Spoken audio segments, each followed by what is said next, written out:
I think in many ways, a lot of people in the church today have a misconception about the mission of Jesus. And I wrote down a few thoughts, and this is not an aside, but I think it is something that is fitting because of the text we're in, that many people confuse Jesus' mission.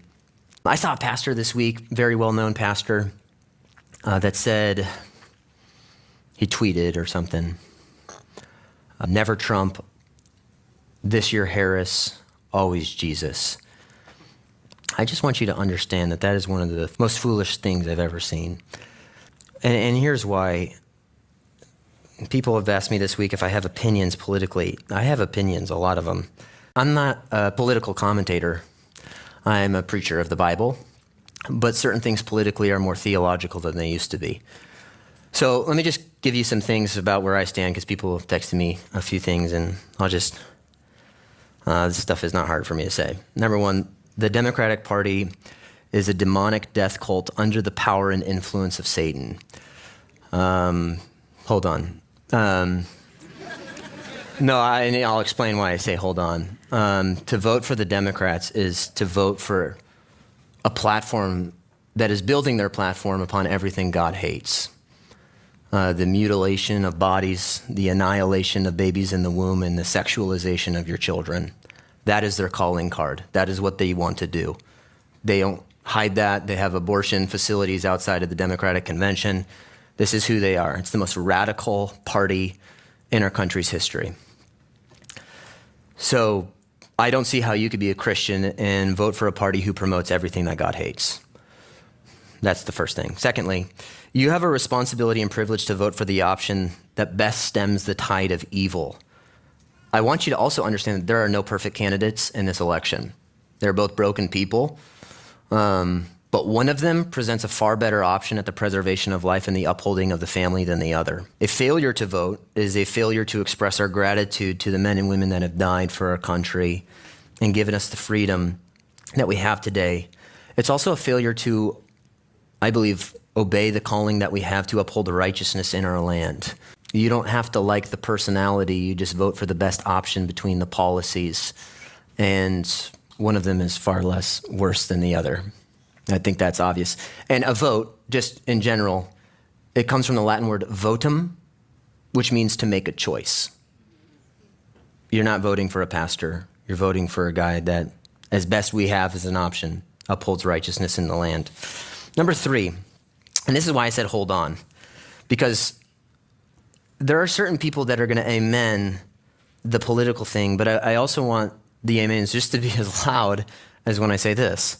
Our hope is not in a political party. Who is in the White House is far less important than who is on the throne in heaven. And I want you to also understand, because I've watched some videos this week that contradict this idea, the advancement of the gospel isn't reliant a single ounce upon who is president. I want you to understand that where Christianity spreads the fastest and the farthest are in the nations that are persecuted the most, not where there's the most religious freedom. The reason our world is crumbling, the reason we're under the judgment of God, is because we've turned our back on God. And if you want to see political reform, you need to see a spiritual revival. It's not the other way around. You don't pursue political reform so that there can be a spiritual revival.